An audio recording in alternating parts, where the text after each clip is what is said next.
Kunal Ghosh Jukti Takko live সম্প্রচারে যে মন্তব্য করেছেন সন্দেশখালীর মহিলাদের নিয়ে, সেই মন্তব্যকে ঘিরে একেবারে তোলপাড় পড়ে গিয়েছে গোটা রাজ্যে। সন্দেশখালী ফুঁসছে কুণাল ঘোষের এই মন্তব্যকে ঘিরে। প্রতিবাদে সন্দেশখালীতে বিক্ষোভ দেখাচ্ছেন তারা। সন্দেশখালীর মহিলাদের অসম্মানের অভিযোগে কুণাল ঘোষের বিরুদ্ধে বিক্ষোভ। সাজানো ঘটনা বলে কুণাল ঘোষের আক্রমণ। ফুঁসছে সন্দেশখালী।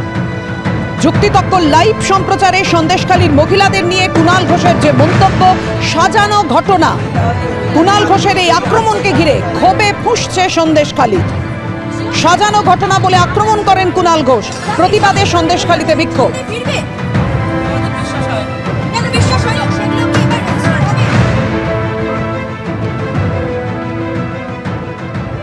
কুণাল ঘোষ আমাদেরকে মানে অপমান করেছে, যেটা বলে সন্দেশখালী মায়েদের অপমান করেছে, তাই ওনার শাস্তি চাচ্ছি আমরা।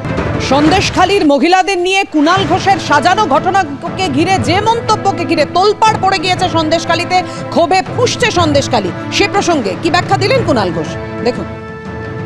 কুণাল ঘোষ বহিরাগত বলে, সাজানো ঘটনা বলে বলছেন সন্দেশখালীতে বিক্ষোভ হচ্ছে, আপনার বিরুদ্ধে পোস্টার করেছে, আপনার বাড়ির সামনে বিক্ষোভ। ওরা আমায় নিয়ে ব্যস্ত থাকুক, তৃণমূল কংগ্রেস 42-42 জিতবে। এই মুহূর্তের আরো একটি বড় খবরের দিকে নজর রাখবো। সন্দেশখালীতে আরো একটি গণধর্ষণের ধারা যুক্ত হয়েছে, গণধর্ষণের অভিযোগ যুক্ত হয়েছে। ধারাবাহিকভাবে তৃণমূলের তরফ থেকে, শাসক দলের তরফ থেকে বারবার বলা হচ্ছে সাজানো ঘটনা, গণধর্ষণের কোনো অভিযোগ সামনে আসেনি। কিন্তু পুলিশ গণধর্ষণের ধারা আবার যুক্ত করলো, গণধর্ষণ হুমকি দেওয়ার একাধিক ধারায় মামলা দায়ের করলো।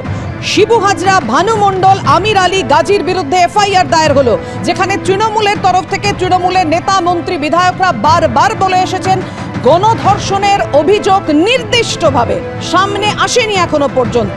সেখানে সন্দেশখালীতে আরও একটি গণধর্ষণের অভিযোগে পুলিশ এফআইআর দায়ের করলো। আপনারা জানেন শিবু হাজরার বিরুদ্ধে এর আগেই গণধর্ষণের মামলা দায়ের করেছিল পুলিশ।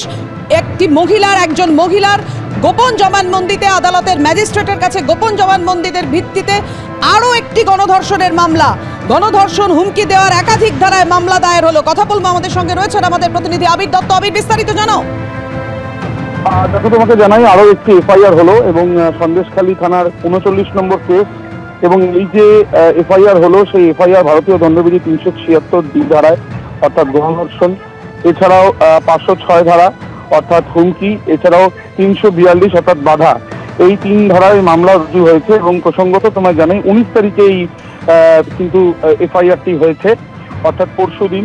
এবং এই যে এফআইআর হয়েছে, সেই এফআইআর মূলত এক মহিলার লিখিত অভিযোগের ভিত্তিতে তিনি তার অভিযোগ থানাতে জানিয়েছেন। এবং আজকে যেটা আমরা সূত্র মারফত জানতে পারছি যে বসিরহাট আদালতে তার গোপন জবানবন্দিও নেওয়া হয়েছে। এবং যে 3 জনের নামে অভিযোগ রয়েছে, সেখানে শিবপ্রসাদ হাজরা, আমরা জানি তাকে ইতিমধ্যে গ্রেপ্তার করা হয়েছে।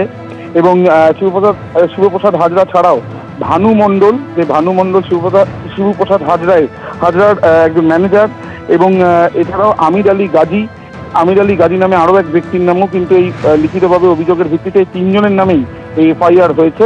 এবং ইতিমধ্যে এই যে এফআইআর, সেই এফআইআর এর পরিপ্রেক্ষিতে তদন্ত শুরু করেছে পুলিশ। এবং যে অভিযোগ ওই মহিলা এনেছিলেন, সেই অভিযোগ ইতিমধ্যে আমরা যেটা জানতে পারছি যে তার গোপন জবানবন্দি আদালতে নেওয়া হয়েছে। এবং এই যে গোপন জবানবন্দি আদালতে নেওয়া হয়েছে, সেই তার পরবর্তীকালে ইতিমধ্যে আদালতের কাছেও সেই বিষয়টি জানানো হয়েছে পুলিশের তরফ থেকে, এমনটাই আমরা জানতে পারছি।